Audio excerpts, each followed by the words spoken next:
Hey everybody, it's Connor. Wanted to give you your update. Today's going to be the 30th of August 2024. And in Santa Clarita real estate, a couple things you should be watching out for. This is actually live right now. So if I cough like that, or I can give you other examples as well, please forgive me. So let's move into this 509 total active units on the market for sale. This is going to be, let me try to get straight. This is going to be all throughout the Santa Clarita Valley. So it's going to include all the communities: Canyon Country, Castaic, Newhall, Saugus, Stevenson Ranch, and Valencia. So within all of these different cities, definitely still a real estate seller's market. What that means to the buyers out there is they should be concerned with the inventory and potentially overextending themselves because of the lack thereof.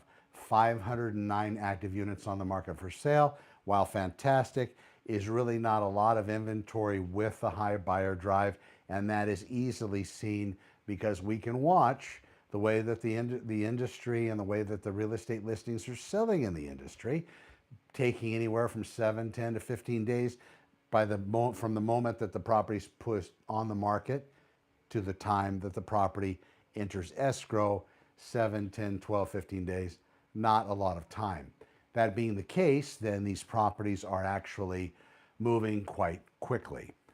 Back to the seller world. Right now, the biggest problem sellers have is they typically already own a property, well, because they have to sell it or they're considering selling it, and they're locked in at a low interest rate. So lots of things come into their mind. Should we sell it right now? Should we maybe take the money out and rent it? Should we, probably a bad idea, but I'll throw this one out. Should we refinance it and take the money out? You have to be wary, because if your strategy is to keep holding it and renting it, the higher that interest is going to dig into your particular bottom line. So just see where those numbers happen to correspond. If it makes sense to do it that way and that's what you need to do, great. But trying to find something to buy, that's really the trick today for those real estate sellers out there. I'll throw caution to the wind. If you're considering selling predicated on hoping there's going to be something in the future, don't make that just a plan A. You should have a plan B and a plan C, depending on time frame and what might end up happening. In addition, if your expectations are so high that they're not going to change from where they are, where you could be confronted with having to buy something less than perfect, and you can't do it, know yourself going in, and I wouldn't even embark on that kind of a transaction, at least currently, because inventory is so low. Having said that, inventory low as a seller is your friend. That's going to help you get your bottom line. On the other end of it, if you're buying at the same time, same area, same housing type, more than likely, you're going to be confronted with also a higher end sales price that corresponds to yours. If you're leaving this particular market and you're going to get out of Los Angeles, let's say, and you're like, Idaho is my thing, or somewhere more rural in Florida or Midwest, a less expensive economy in place for residential real estate, you're going to find out that your dollar's going to go a lot further. But also, when you show up with California plates, some of the locals are probably going to be irritated that you happen to be there, because you're the reason their market is increasing so much in price, because you're retiring in California with your big hefty salary. You move into a small state and basically you become that Walmart that moves in on the local mom and pop grocery store, like that. So that's where that is on the seller's end. On the buyer's end of it, there's a lot of things happening. I do know that the competition levels between buyers only equates to properties becoming more expensive, and also buyers deciding to give up their particular rights, maybe not all of them, and removing all the contingencies right out of the chute. But it could be that those buyers are going to be changing their approach and maybe shrinking timeframes, which again, during the inspection process, if it's going to take a few days for you to do inspections on a property as a real estate buyer, you might want to pull back a little bit and understand that maybe, for example, this next week we have the holiday coming up. That's going to bite into the week by one. And then usually Monday will become Tuesday. So now those Tuesdays are pretty much beaten all to heck, because you're not going to be able to find somebody to be able to get reports done, inspections scheduled, and so on. So you need to make sure that if you're doing this like that last week of December, you're pretty much not going to be touching nothing for at least 2 weeks. And if that's the case, then make sure you factor that in your offer so that part doesn't become that contingency removal time frame. But if you're in competition with 15 other buyers, they're all willing to do it out of the chute. Again, that's a tough market to buy in. Maybe it'll work out for you. Just make sure you give it some thought before signing it. Final point with regard to buyers. Now for the first time, in most cases, you're going to be signing something in order to go look at houses.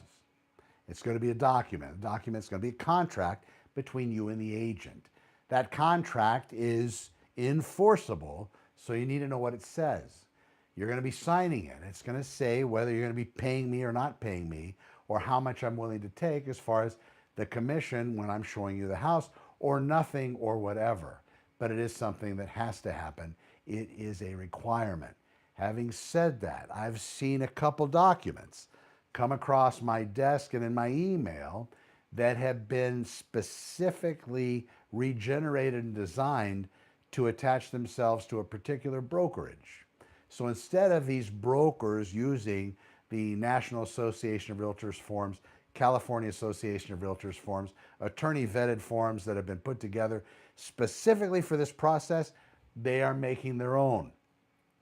There's a pecking order, and there has to be some kind of an approval process with the local board and wherever that pecking order happens to proceed. Maybe it's also the California Association, maybe it's also the National Association. But whether you like it or hate it, I really feel better protected when you have a large overseeing organization over any kind of trade or professional group. I think it's important to have some of those fail-safes in place, at least understanding what you're signing as part of that process. And if you're going to be signing something that carries with it a designer or author other than the main powers and the main overseers, even that you should take time with. But if it's not that and something somebody's created for a particular process or purpose, you'll want to read that and make that at least something that you know of. Again, it's complicated, doesn't have to be, just read through it. And if there are any questions pertaining to anything that you read, you should fall back on that professional. The professional tells you, this is how it's affected my clients in the past. Then maybe you'll follow up with them and say, hey, Chuck, Connor, Charles, whatever, thanks for answering my questions today about the buyer-broker agreement. I would just like to make sure I understood what you said about your past clients and how it applied to them, or whatever they tell you. That rule, ladies and gentlemen, to quote Gary Glenn Ross, has served me well. Be well. Thank you so much for watching my YouTube Live today. We'll be back tomorrow. And there are no take twos in this. I'm Connor with Honor, over and out. There's a way to stop. I'm sure it's one of these buttons here. Nope. Yeah, nope. And this one? Yep. I think we're good. Still live, though. Wow, look at that.